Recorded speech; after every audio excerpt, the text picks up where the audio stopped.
একজন মানুষ, এটা বাড়ির পাশে মসজিদের অনেক মানুষের আছে না,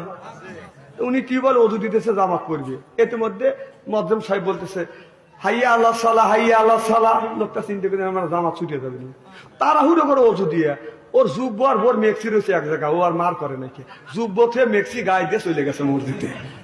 মেক্সি গায়ে দিয়ে দিতে যায়, আল্লাহ আকবার দাঁড়াইছে। পিছনে মাস্টার সাহেব দাঁড়া দেখে মেক্সি গায়ে দিয়ে আর কেনে বলছি কি কয় তো মেক্সি হাবে সবাই টাকা দিয়ে বাবা এই না আস্তা মেক্সি গাছে তারা আছে, ও তো আল্লাহ রাস্তে নামাজ পড়তে, পিছনে যতগুলি মুসল্লি আছে মেক্সি দিয়ে হার সেই বাঁচে না। আচ্ছা একটা লোক মেক্সি গাছে যদি নামাজে দাঁড়ায় পিছনে মাথা কাটা চিনতে পারে।